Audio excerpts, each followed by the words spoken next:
As an award-winning journalist and writer, Cindy Wolfe Boynton built her career on telling other people's stories, but the tables have turned, and now it is her own personal story that has literally taken center stage. Right Time to Say I Love You is a one-act, one-woman's play that tells the story of Cindy's struggle to take care of her mother with Parkinson's disease and her inspiration to keep moving forward. Cindy Wolfe Boynton joins me now. It's great to have you, Cindy. Oh, I'm so happy to be here. So how did this all come about?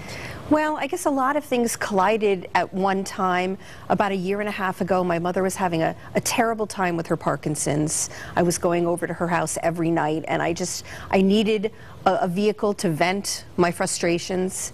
And I had also seen a bunch of one-act plays, and it was a time of my life where I was thinking, well, it's time for me to do something different, and I would really love to turn my midlife into a time of creation rather than turn it into a time of crisis. So I kind of melded them all together, and I ended up writing this play. Why tell your mother's story? Gosh, who are we more connected to than our mothers? You know, part of it was timing, that really I had so much going on with my mom, but you know, like so many daughters, I have a very complex but very loving relationship with my mother. And also, you know, she struggles with Parkinson's disease. This is a picture of there's you a picture and Mom. of me and Mom. You know, she struggles with Parkinson's disease, and I think that in the media we hear so much about people There she is. who have Parkinson's, who are able to do amazing things, but we don't hear about those people with Parkinson's who really struggle with it every day. And it's a very unpredictable disease. Even when you're on a very regular medication schedule, you don't know if you're going to have a good day or a bad day.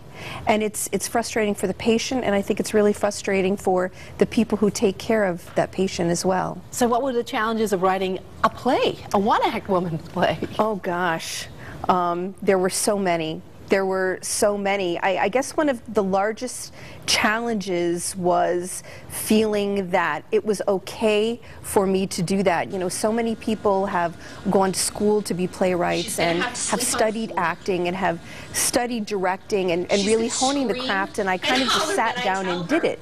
So a lot of it was, you know, mentally getting over that hurdle. You know, what right do I have to share my story and to get on stage when I've really had no training to do it. You've never had to act before, right? You've never done this before. Well, when I was in 8th grade, I did. But no, though my mother would say I've been very dramatic all of my life. So you had to be trained. But I had to be trained. I actually found a wonderful partner and mentor, Reno Venturi, who owns the Actors Gym studio in Hamden. He's a coach and a director, and he really took me under his wing. Really quickly, your father's voice is in this play. My dad's voice is in the play. It's very exciting.